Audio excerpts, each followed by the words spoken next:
ready. Okay. All right, this goes way back many, many years. We was living in Davenport, Iowa, which is a river town right on the Mississippi River.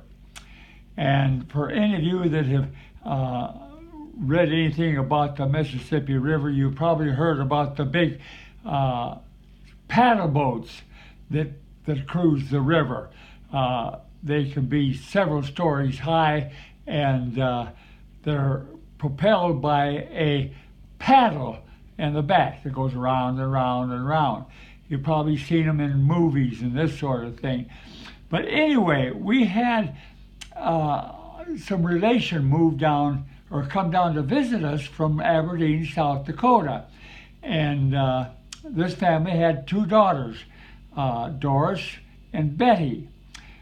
Doris was just a couple of years younger than I was, and Betty was several years younger. So Betty was just a little bit too young to go gallivanting around with us. But anyway, Norma and Doris and I went down to the levee in Davenport on the Mississippi River, and lo and behold, there tied up was one of these huge river boats, paddle boats. I don't know how many stories there was on them, but it was huge. You've probably seen them in movies. But anyway, the gangplank was down. Nobody was taking tickets or a darn thing.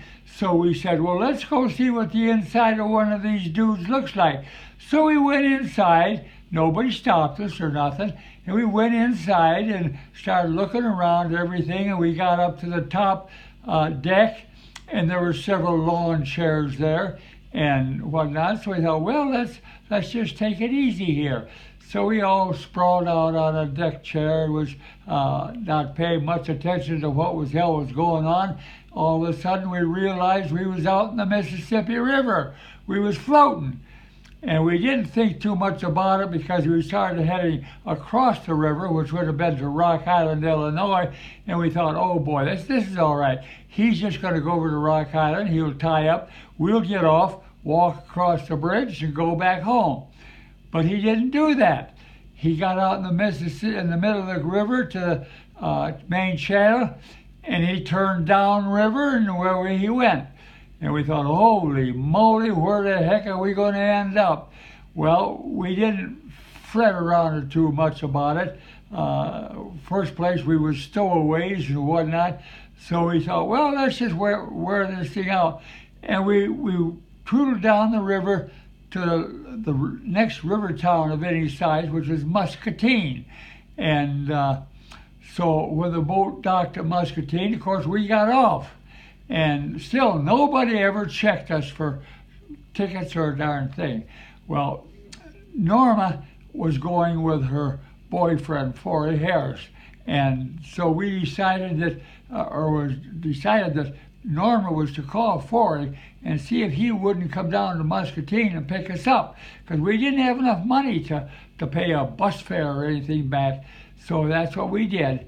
And Forey came down and picked us up and took us back to Davenport, and that was all there was to it. But what a trip that was. I don't think any of us will ever forget our trip down the Mississippi River on one of these big paddle boats. How old were you, Bill? I was probably maybe about 14.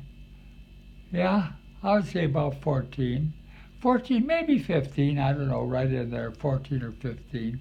Because Norma was 2 years older, which would put her to 16 or 17, and she was going with this young fella, Forey Harris, and I don't think she would have dated if she was, 14 or 15, so she had to be 16 or 17. She was still in high school. So did your parents find out? Did our folks find out? Oh, I think probably down the line they did. I don't think we confessed right off the bat what we had done, but I think they probably later on in life was privy to what we had done. But it was a great trip. I bet it was. Say goodbye. Yeah. Yeah. Take care. See you on the flip side.